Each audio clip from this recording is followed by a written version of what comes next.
Victor grinned as his computer assessed the damage to his enemy.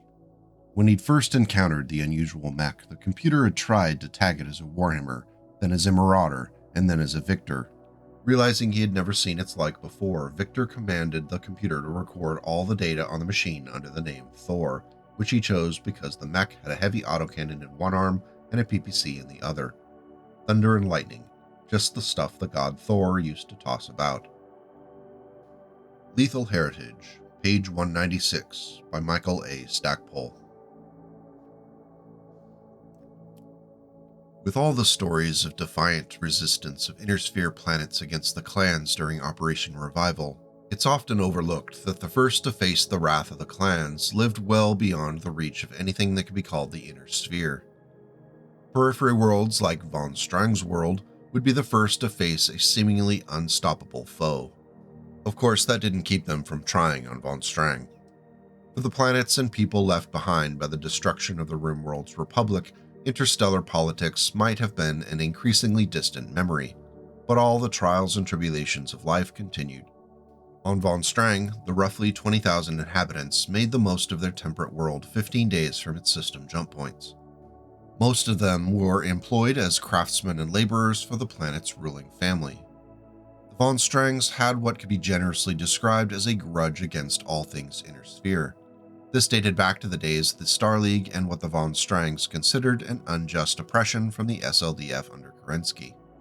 It didn't help that many who settled on the planet were the descendants of strong Ameris supporters who actively participated in the Civil War.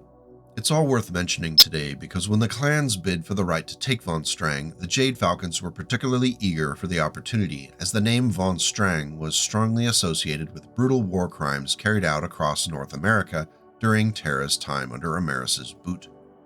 The previous conquests of Periphery worlds were laughably easy, and Con Critchell of the Jade Falcons expected von Strang to be no less of a cakewalk. Still, with the strong connection to Ameris, the rulers of this planet needed to be brought to heel quickly. With the bid won, Con Critchell chose to personally lead his forces from the Turkina Keshik against the planet to quote-unquote rid humanity of that accursed name. Following the broadcast challenge, Baron Stefan von Strang's reply was recorded for posterity. He said, "I, the Baron of Strang, care not for your new names. Clans, Jade Falcons, I call you by your true name, scum of the Star League, traitors of free will, persecutors of the Periphery, come back to lord it over freedom-loving people. Come ahead, you steel-eyed robots. Come ahead and taste what a million like-minded people think of you and your damn clans." Baron Stefan von Strang, Clan Jade Falcon Sourcebook, page 22.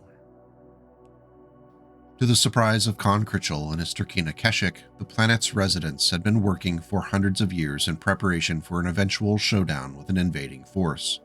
Bristling with defenses and eager to put them to use repelling an attack, the people of von Strang prepared while the Falcons burned toward the planet in their dropships. Upon landing, the Falcons, led by Con Critchell and his summoner, faced a stronger resistance that they had seen thus far in Operation Revival. Fighting through defensive emplacements, improvised ambushes, and underground complexes, the Jade Falcons received the first painful indication that the conquest of the Inner Sphere would not just be glory and honorable combat. Con Critchell directed his forces effectively from the cockpit of his summoner, and when he cut down the Baron's battlemaster, the Con carried the dead oligarch clutched in the summoner's hands for a while after. The anger over the tough fight and the historical connection to Ameris fueled a brutal retribution by the Falcons, not just against the tenacious defenders, but even those who surrendered. Though the Falcons had not taken heavy losses, the victory was still hard won. It's possible that it caused some second-guessing concerning how powerful the states of the Inner Sphere could be in the coming months, but if the Falcons did suffer from trepidation, it was quickly stifled under their usual bravado.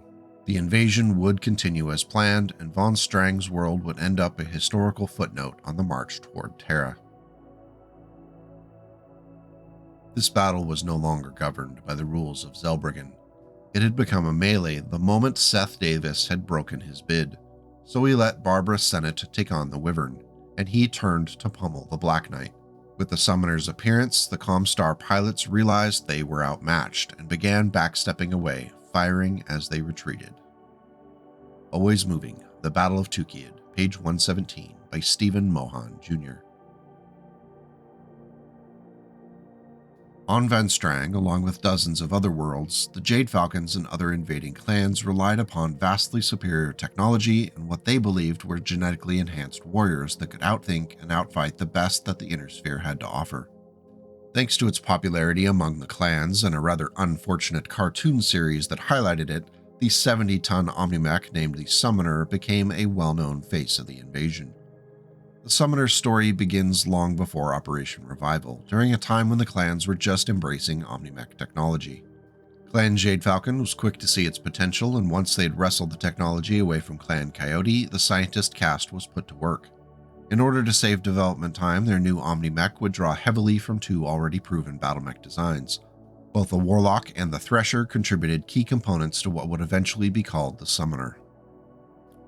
The mission statement for the Summoner was to create a flexible, heavy Omnimech that could be useful in a wide variety of roles and battlefield conditions. Fans of the channel know I love a generalist, so brace yourself for some shameless fawning from your favorite mechanical amphibian. Constructed from a standard chassis wrapped around a 350 extra light fusion engine, the Summoner could move at a decent 86.4 km per hour, and unlike some of its hulking peers, it stood straight up, making it one of the tallest clan mechs. The Summoner's stature made it a strong choice as a command mech. This is backed up by our dear Khan Critchell from earlier in our video. Further improving upon the Summoner's mobility, 5 jump jets were added, allowing it to leap up to 150 meters or 5 hexas for those mech warriors playing at home. 14 built-in double heat sinks were a good basis for most of its official configurations, and 9.5 tons of ferrofibrous armor provided 182 points of protection.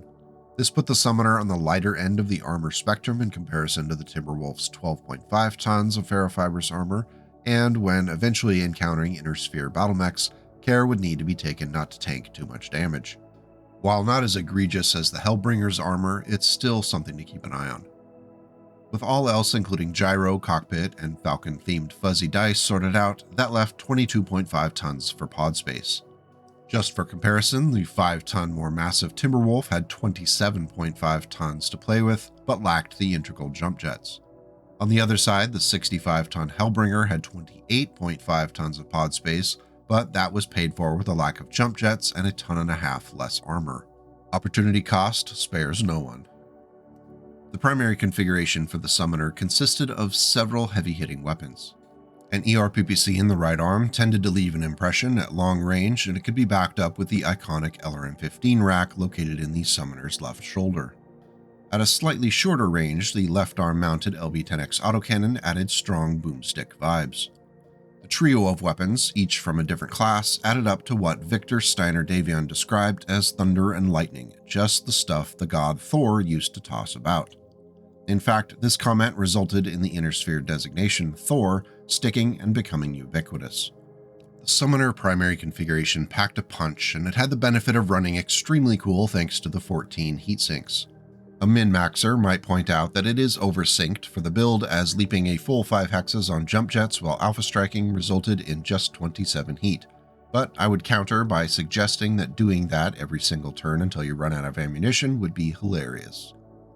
And since I brought it up, the biggest drawback for the Prime was its reliance upon ammunition, especially that single ton of ammo for the LB-10X autocannon. 10 shots can go very fast. The LRM-15 carried 2 tons of ammunition, which is much more acceptable, but either way, the Summoner Prime was a configuration that would struggle outside of short engagements or trials. If you're looking for something else in your Summoner, you could try the Summoner Configuration B. If you're thinking, hey MechFrog, what about the A configuration? Well, don't be in such a hurry. We need to do these things in order on the timeline, or else it'll be chaos. Chaos, I say. Now where was I? Ah yes, if you're a fan of sending missiles toward your hapless targets, the B configuration might be a good fit. It carried 2 LRM-20s and 2 SRM-4s split between the arms. All of the ammunition for those launchers, 4 tons for the LRMs and 2 tons for the SRM launchers, were also stored in the arms. Thanks to the presence of Case and Omnimechs, you don't have to worry about ammunition explosions taking out the Summoner's XL engine side torso locations. Aiding in the missile-based conflict resolution strategy was a NARC missile beacon launcher in the left torso along with an anti-missile system. Both of these were fed by a ton of their respective ammo types. As with the Prime configuration, heat is not an issue for the B config, as a full Alpha Strike while leaping the full 5 hexes and using the AMS only generated 24 heat. Apparently, the B configuration became quite popular due to its possible high damage output should the missile gods smile upon your aim or if you can get that NARC missile beacon attached. Personally, I think I prefer the Prime over the B, but that's just my style. If you're a fan of large caliber boomsticks, the configuration C was built around an Ultra AC-20 placed into the left arm and fed by 2 tons of ammunition in the left torso. With the autocannon's limited 10 shots, the ER large laser in the right arm becomes a powerful backup general use weapon out to very long range. However, the C configuration really wants to get up into an opponent's face with that UAC-20, so to encourage the Mechwarrior to head in, a Streak SRM-6 was added to the left torso fed by 1 ton of ammunition. Finally, because we all needed one, an emotional support ER small laser was added to the right arm to keep everyone feeling warm and cozy. Concerning damage, anytime you're dealing with an Ultra AC-20, that is a threat that's given, but the added damage from the other weapons in the configuration really help as well.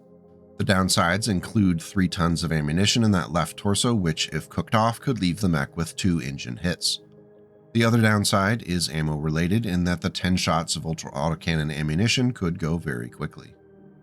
As far as heat generation goes, the presence of the ER large laser usually implies some heat management will be necessary on a mech, and it's true for the C config. A full Alpha Strike while running left the C config at 27, which is fine, but if the jump jets are brought into play or if the UAC is double fired, the summoner can get warm quickly. That being said, the ER small laser wouldn't typically be brought into play, and the streak launcher doesn't always achieve its lock, so general experiences will vary. The last of the original official configurations for the summoner was the D config, and it is an interesting one that leans into energy weaponry. The D features 2 ER large lasers and 2 ER medium lasers split between the arms and backed up by 2 side torso mounted machine guns fed by a single ton of ammunition in the left torso. In order to buy the mech a little bit more time on the battlefield, 2 anti-missile systems were added to the mech, split between the side torsos and fed by 2 tons of ammunition, also stored in the left torso. Finally, a targeting computer was added to the right torso, slightly improving the accuracy of its lasers. In order to keep the summoner cool, 6 additional double heat sinks were added to the Omnimech, bringing the total to 20. An Alpha Strike while on the run left the D configuration at -4 in the green, and even if both AMS systems are triggered, it would still be -2. Only when jump jetting can the Summoner D configuration cross over into the red, and only modestly so with a +1 on a full 5 hex leap. Overall, the Summoner D is the most sustainable of the original configurations. While the damage output isn't high, the range of the ER large lasers makes this a solid pick for consistent and accurate long-range fire. My opinion may be influenced by the presence of the machine guns, but overall the Summoner D makes a strong case for being the best of the original bunch. With the original configurations in the books, the Summoner was put into full production. Over the following years, it became a mainstay of Clan Jade Falcon Tumans, as well as other clans that came into contact with it, often on the receiving end of its fire and fury. Interest grew in obtaining the design for their own units. By the 31st century, through trade, trial, or salvage, the Summoner could be found across the clans in various numbers. Among the Falcons, the Summoner was the most frequently seen heavy design until much later in the timeline. Apparently, there was a Clan Coyote adage which stated, "If you see a Falcon not in a Summoner, Hellbringer, or Kit Fox, double your caution." Sounds slightly ominous. In 2987, we finally saw a Summoner A configuration, which definitely isn't confusing. It carried a Gauss rifle in the left arm, which was fed by 1 ton of ammunition as a primary damage dealer, though it was backed up by the accurate and always reliable large pulse laser in the right arm. At close range, an SRM-6 located in the left torso provided a powerful punch. With 2 tons of ammunition, it could do so consistently. While fans of the Gauss rifle might be fond of the A configuration for that alone, the single ton of ammunition for the hefty ballistic weapon left very little margin for error in a battle. 8 shots can go very quickly in the thick of it. While I could see marching this configuration into a fight, the easiest and most logical pod swap would be to pull 1 of the tons of SRM ammunition and replace it with a 2nd ton of Gauss. Nobody needs 30 shots of SRM-6 ammunition anyway. One of the most famous, or perhaps infamous, summoner mech warriors was Aiden Pride. Although the story of his last stand holding action on Tukayyid highlights the fact that he was in a Timberwolf, throughout most of his career he preferred the mobility and flexibility of the summoner. In fact, he was only in the Timberwolf that day because his summoner had been badly damaged and couldn't be repaired in time for the next operation. "Well, what are we going to do now?" Horse said, pointing to Aiden's downed battle mech. "We have no more summoners." Aiden had fought almost exclusively in summoner mechs during his military career. He liked their tonnage, their various configurations, their jump capacity. Some warriors called him a jumping fool for the daring leaps he took with his mech in battle. Yet there were few warriors who could attack while descending from a high jump as well as Aiden Pride. "I'll take out Mech Warrior Carmen's Timberwolf." Falcon Guard, page 19 by Robert Thurston. Of course, Aiden Pride was just one of many big names who deployed with the summoner. One of my favorites reflects a more nuanced understanding of what it meant to be a successful Jade Falcon. Beyond their trademark arrogance and aggression, the form in which Martha Pride's cunning manifested was in stark contrast to her peers. Though successful and skilled in piloting her summoner, Martha Pride excelled in working within the complicated and dangerous political systems of clan politics to achieve her victory. Eventually earning the position of Khan and stewarding the Falcons in their move from clan space to the Inner Sphere, Martha proved repeatedly that she could outthink and outfight her challengers. Records show that she preferred the agility of the summoner over heavier options, as she would rather it take a little longer to kill a foe rather than remain in a lumbering assault mech. Pride often said that the greatest wall of firepower and armor is of no use if you can't place it where and when you need it. Pride's summoner saw plenty of action over the years, but Martha insisted on always repairing it rather than seeking out a newer machine. It actually remained in service after her death and wasn't finally destroyed until 3120 when it was cut down during a trial of position. Leaping ahead on our configuration timeline to 3051, the first post-invasion official configuration to hit the scene was designated the M-config. You might be mistaken for thinking it was a sub-variant of the primary configuration due to their similarities. Each carried an ERPPC and an LB-10X autocannon with 1 ton of ammunition. However, the Prime's LRM-15 was swapped out in favor of a Streak SRM-6 on the left torso, aided by an emotional support ER small laser next to it. The Streak launcher has 2 tons of ammunition in the right torso, which is 1 too many. I don't know why, it just makes zero sense to give the Streak SRM launcher 30 rounds of fire while leaving the LB-10X with only 10 shots. No one would do this. It's deliberately illogical to keep the configuration from being good, and that kind of bugs me. I'm not a min-maxer, but there is a limit to how much nonsense I want to tolerate. The M configuration is stronger at close range than the Prime, but at the cost of some of the long-range punch. Something opportunity cost, right? The Summoner would see 2 new official configurations in 3054. The first, designated the Config E, demonstrated the new advanced tactical missile technology that was all the rage that decade. The left arm-mounted ERPPC provided a consistent long-range damage, and it was backed up by an ATM-12 launcher and an ATM-6 launcher, both placed into the right arm. Each of the launchers were fed by their own 3 tons of ammunition, which could be tailored by ammunition type to meet the mission need. Heat generation was only a minor issue, as all 3 weapons could be fired while on the run and only end up at +1 heat into the red. The potential damage output for close range with high explosive ammunition, including the ERPPC, was up to 69 damage, which is very nice. Though anytime you're playing with missiles, it's only rarely going to be that full damage, so keep that in mind. Overall, the Summoner E is a solid build, and if you're addicted to ATM launchers, it could help avoid the shakes for a few more hours. The other 3054 configuration was the Summoner F, and it was a surprisingly balanced setup, with a pair of Ultra AC-5 autocannons split between the arms, an LRM-10 launcher in the left torso, and 3 ER medium lasers split between the arms and the right torso. The F configuration was impossible to overheat unless you were bathing in chili peppers, and its only real weakness was its limited ammunition for the UACs and the LRM launcher. However, for short trials or battles, it would be fine. Overall damage output on an Alpha Strike was a possible 51, which is not half bad. Keeping her pace slow, Joanna advanced in her summoner. After 5 steps, she fired her PPC and its crackling bolts of energy struck the other mech on its right torso. Some armor flew and bounced off the gaseous walls.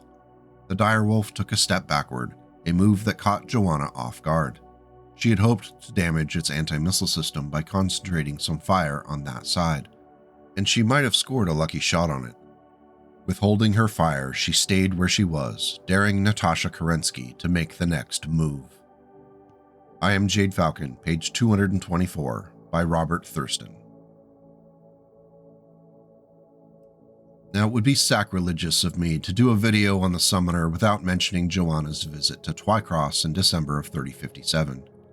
Normally seen piloting a mad dog, our favorite mech warrior that was too angry to die ended up in a summoner for what would become a peak of her career as a warrior. Of course, she didn't know it at the time. At the onset of the one-on-one duel against Natasha Kerensky, the fact that they were within the same tight canyon that had been the scene of the embarrassing loss of so many Jade Falcons at the hands of Kai Allard Liao was not lost on Joanna. Outweighed by 30 tons and facing one of the most accomplished and ferocious mech warriors of her generation, Joanna knew the odds were not in her favor. However, Jade Falcons tend not to shy away from fights based upon odds. Swinging the good mech arm around as she also swung the summoner itself away from the wall to face the direwolf. She used the advantage of her lower position to fire a burst of cluster munitions from the autocannon against the other mech's legs. She did not bother to gloat over her direct hit as she simultaneously aimed several missiles at the already damaged missile rack on the direwolf's left shoulder. She had perceived many live missiles in the rack's tangles, and she hoped to explode some of them. She did, exploding almost all of them. I Am Jade Falcon, page 228, by Robert Thurston. The two Omni-Mechs pummeled each other, each scoring significant hits that could have turned the fight in their favor, all while risking bringing down thousands of tons of rock on top of them both if some errant missile or Gauss rifle round were to hit the walls of the tight canyon. Though the fight was close, eventually Kerensky used that unstable canyon to her advantage and buried Joanna in her summoner. Left with just one movable limb, the mech's left leg, Joanna had to improvise. While bantering with the wolf and asking to be given a swift and noble end, Kerensky leaned over the mostly buried summoner to deliver a killing blow with her Gauss rifle. Unfortunately for Natasha, Joanna discovered one of the wolf's key weaknesses, that being the incredibly high temperature of jump jet exhaust directed right at the direwolf's cockpit. The carbonized and now much less alive Kerensky didn't have much to say after that. Chalk up another win for Joanna. Moving on to 3059, the Summoner Configuration H had to exist because every clan Omni-Mech has to have a heavy laser config. It's right there in Nicholas Kerensky's notes. Don't look it up, just trust me. I'm the goober that accidentally told you in the Scorpion video that a quad loses both legs when a side torso blows up when it actually just loses the one. Clearly, I'm reliable.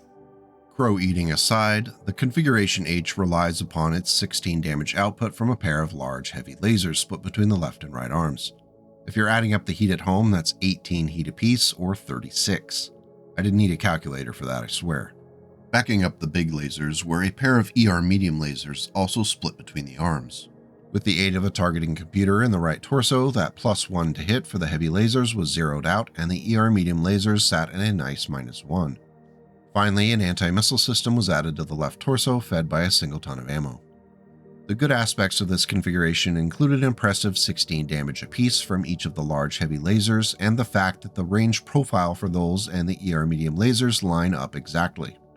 Also, the 9 additional double heatsinks did an adequate job of keeping the mech cool. Alpha striking on the run yielded a +2 into the red, which is entirely manageable. While I'm not a huge fan of the heavy lasers, in this case the configuration works. Keep within 150 meters proximity. He trotted his summoner 2 blocks down and came up on the larger thug's left side, then unleashed everything he had. His long-range missiles went hot instantly and spiraled in on the stark white mech's arm and legs. A dozen yellow-orange explosions blooming all over it. His ER PPC also tore into the arm of the hulking battle mech. The burn hole glowed crimson for a moment as his autocannon cratered the armor on its upper body. Burdens of Honor, The Battle of Tukayyid, page 91, by Blaine Lee Pardoe. Leaping ahead to 3063 with the Summoner Configuration G, the ERPPC makes its return to the right arm in tandem with the ER Large Laser in the left. At close range, 6 SRM-4 launchers were split between the left and right torsos and fed by 2 tons of ammunition. Finally, a small heavy laser was added to the center torso for when you need to melt something at extremely close range, like a hot dog stand or that old stump in the backyard that has an anthill in it. 4 additional double heat sinks allow for firing most of the weapons without overheating, but a full alpha strike while on the run would still leave the G configuration at 14 heat into the red, which is not generally a good idea if you plan on doing anything immediately afterward. This is a bit of an odd configuration which doesn't really bring much to the table that wasn't already there. I appreciate that you brought the box of Safeway frosted cookies to the potluck, but there are already 5 other untouched boxes on the table. 7 years later, in 3069, another box of cookies was dropped off with the Summoner Q configuration. Once again, it carried an ERPPC in the right arm and 6 SRM-4s split between the side torsos, though this time, instead of the ER Large Laser, a large pulse laser was added to the left arm to back up the PPC. To polish it off, a medium heavy laser was added to the left torso and a small heavy laser was added to the center torso. Just 1 additional heatsink was added to bring the total to 15. Without the targeting computer, the heavy lasers are at a +1 to hit disadvantage and are very short-ranged. Firing the ERPPC, LPL, and SRM-4s in a semi-alpha shot while on the run ran the Summoner all the way up into the red. 15+ to be exact, which is untenable for all but the most extreme situations. Laying off the ERPPC in those close-range fights would leave the Summoner heat neutral so long as you don't bring the heavy lasers into the mix. This Q configuration can be quite powerful, but at what cost? At what cost? Martha brought her Summoner to the edge of the slope, standing beside the Nova piloted by her Saucon Samantha Cleese. She immediately settled the golden crosshairs on her holographic display over one of the broadly built Excaliburs on the field. A gold dot flared in the center of the cross, and Martha tightened on her trigger, firing all 3 of her Summoner's weapon systems. The autocannon devoured armor on the target's right leg, and the LRMs picked away at the protection on the mech's middle and right arm. Prince of Havoc, page 74, by Michael A. Stackpole. Things start to get really interesting again in 3070 with the emergence of the Summoner Double H configuration. It features a hyper-assault Gauss system for the first time, as well as some other new tech goodies. The longest range weapon is that HAG-20 mounted into the right arm and fed by 3 tons of ammunition. That's 18 shots for those of you who need the refresher. Going by range, the next addition was the plasma cannon to the left torso fed by 2 tons of ammunition. For the uninitiated, that plasma cannon can apply a significant amount of heat to a target that carries heat sinks, while also devastating infantry and battle armor that wander too close. The 2 tons of ammunition in it is also inert, so you don't have to worry about ammo explosions. 2 ER medium lasers split between the center torso and left arm provided reliable fire up to 15 hexes, and for close-range squabbles, a medium heavy laser in the right torso could do 10 damage up to 9 hexes. Finally, an AP Gauss rifle in the left arm makes the configuration Double H the most dangerous summoner for infantry and battle armor we've seen yet on the timeline. If you're a fan of the HAG-20 and the plasma cannon, you could be tempted by this configuration. The biggest drawback for the configuration is that it very likely would end up in a support role as it lacked a powerful pinpoint damage weapon. With that said, as part of a heavy-hitting star, the Summoner Double H could absolutely put up good numbers with that HAG-20 once Zellbriggen has been tossed out the window. This is a fun configuration, and I really want to try it out soon. Our next official configuration is the Summoner Z, and it is our wildcard Homeworld clan entry for the day. It made its mark on the battlefield in 3072, and it featured an ER Large Pulse Laser in the right arm and an improved ATM-12 launcher in the left torso, fed by 3 tons of ammunition. The rest of the offensive weaponry consisted of 8 AP Gauss rifles located in the Omnimech's left arm and fed by just a single ton of ammunition. That's 5 volleys if firing them all at the same time. Finally, a Nova CEWS system was installed into the center torso, making this our first Operation Sneaky Sneak configuration for the day.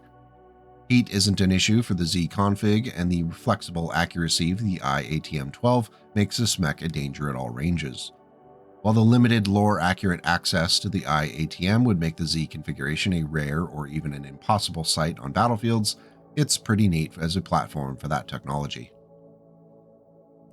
Stepping forward with a more traditional build, the Summoner AA arrived on the scene in 3086. It carried a Gauss rifle in its left arm, and that fed on 2 tons of ammunition in the same location. Backing up the right arm, an ER large pulse laser offers 10 damage out to 23 hexes with a -1 bonus to its accuracy. Finally, an SRM-6 was added to the left torso and fed by a single ton of ammunition on that same side. The 14 double heat sinks are more than enough to handle the heat, which doesn't exceed 23 total on an alpha strike on a full jump jet leap. The damage output from the laser and the Gauss is solid, and with 16 shots, ammunition isn't a big concern for the Gauss. Overall, the AA is great and harkens back to the A configuration, just in a more refined and efficient form. I like it a lot. Now, our last 2 official configurations are the dawn of the IlClan era designs, and they have their own interesting charm to them. By the mid-32nd century, the Summoner was clearly seen as an elderly design. It had been surpassed by newer Omni-Mechs like the Grand Summoner, Savage Wolf, and Loki II, but still had a presence across Clan Tumens. It's said that Clan Hell's horses continued to produce the classic Summoner for use as a training battle mech, but retained the ability to put it into work into battle whenever necessary. In one curious report, 2 summoners clashed in a trial between the Rasahog Dominion and the Clan House horses on the planet Engadine. The prize was an ammunition cache, and the fight was close. When the horse's warrior summoner was crippled by an actuator hit, the bear offered Hagira, but the proud Hell's horse's warrior refused it. Not wanting to actually kill the horse warrior, the Dominion's summoner Mechwarrior leapt on her jump jets and landed right in front of her opponent, whooping the mech on its snoot with its PPC. The warriors talked again, and the trial ended with drinks rather than bloodshed. Introduced in 3142, the Summoner T configuration featured an ERPPC in the right arm, a Streak LRM-15 in the left torso, and a Protomech AC-8 in the left arm. The Streak was fed by 2 tons of ammunition, and the AC-8 carried 2 tons as well. I'm already on record in what could be generously described as a lack of enthusiasm for the Protomech AC-8, as it takes up 7.5 tons of pod space with its ammunition to do just slightly more damage than a 1-ton ER medium laser at a shorter distance bracket. Beyond arguing that it's all they had laying around in the mech bay with no access to any other weaponry, there's really no justification for the AC-8 on a battle mech. Sorry, not sorry. While I know there are a few Streak LRM fans out there, it's rough to see another 7 tons devoted to it on the T configuration before another 2 tons of ammunition. Between it and the Protomech AC-8, the pod space goes quickly. Let's see if the last official configuration, the Summoner J, can wow us. First spotted in 3148, the Summoner J carries an intimidating Hyper Assault Gauss 40, which is split between the left arm and left torso. Fed by 4 tons of ammunition stored in the left torso, the Hag 40 can fire 12 times before needing to seek out resupply. Failing that, it can fall back on a pair of medium-improved heavy lasers installed into the right arm and protected from their exploding nature by the standard Omni-Mech case. Finally, a light active probe set into the right torso can potentially keep any sneaky mechs, infantry, or vehicles from getting too close without notice. While obviously a powerful weapon, the Hag 40 on the Summoner J is really an all-or-nothing weapon, which could potentially do quite a bit of damage or very little at all, depending upon the Mechwarrior's aim and luck. As a support mech serving in the star of other fire support mechs, the Summoner J could be quite useful.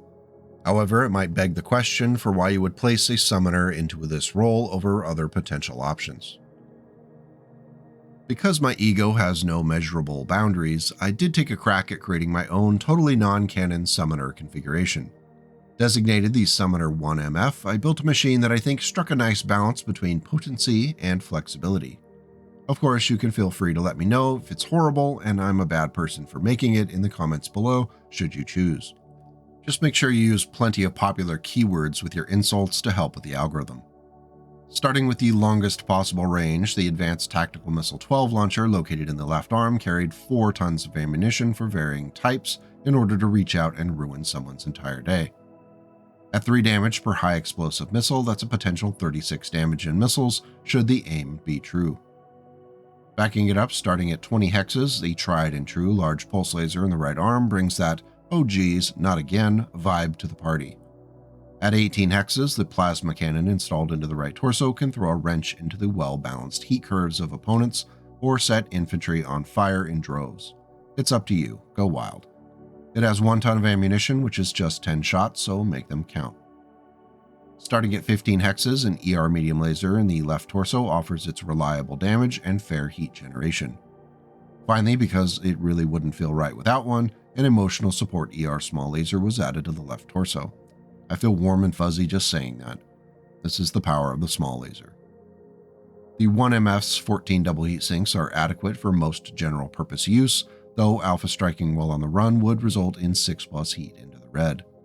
I wouldn't expect that to happen very often, and it would be easy to hold off on that plasma cannon in order to stay heat neutral in a clinch. Overall, I think the Summoner 1MF would be pretty solid and quite fun to play. But what do you think? I have included a Dropbox link to a PDF record sheet for it in the video notes should you want to take it for a spin. The second Summoner in Martha's Star targeted the quick draw. The heavy ultra autocannon fired 2 volleys, one drilled through the armor on the quick draw's right flank.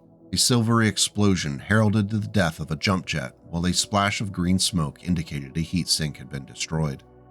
The other blast of shells ripped all the armor from the mech's right arm, and all but severed it. The large laser that shot from the Summoner's right arm finished the job, slicing off the quickdraw's right arm completely. Prince of Havoc, page 79, by Michael A. Stackpole. So why do we love the Summoner?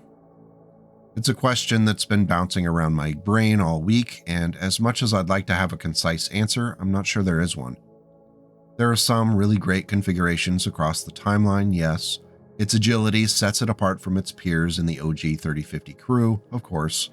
Yet I think the strongest argument for our dear friend here is the lore pedigree that the Summoner has in some of the most well-known characters in the franchise. Aiden Pride, Martha Pride, Joanna, and even Nikolai Malthus for the fans of the animated series. All of them have made the setting richer for existing, though Malthus may be a little bit of a stretch. The Summoner is a staple of Clan Tumans, and I would be disappointed to see a Trinary without at least one, especially for those of you running Clan Jade Falcon forces. You're on notice. Of course, I'm interested in knowing what you think. Is the Summoner a key component of your clan's forces, or is it eclipsed by better options? Let me know in the comments, and we can keep the discussion going. With that, I'll say thank you for sticking around for BattleTech Storytime Fun Hour. Another big thanks to the MechFrog Discord server community that always has such well-painted models to share for the upcoming week's topic. If you'd like to join, I'm going to add a link to the server to this week's video notes. Come hang out, it's mostly painless. Mostly. If you thought the video was worthwhile, hitting the like and subscribe button lets YouTube's algorithm know that it's worth sharing with others, and you're much more likely to see my nonsense in the future. If you want to go one step further, supporting the channel through Ko-fi or becoming a YouTube channel member keeps the nonsense flowing. To those who have already taken that step, thank you from the bottom of my heart. It means so much to me that you've placed your trust in me to keep improving as a content creator. With that, I'll say have a great week, and please go out and make the world a slightly better place today and tomorrow.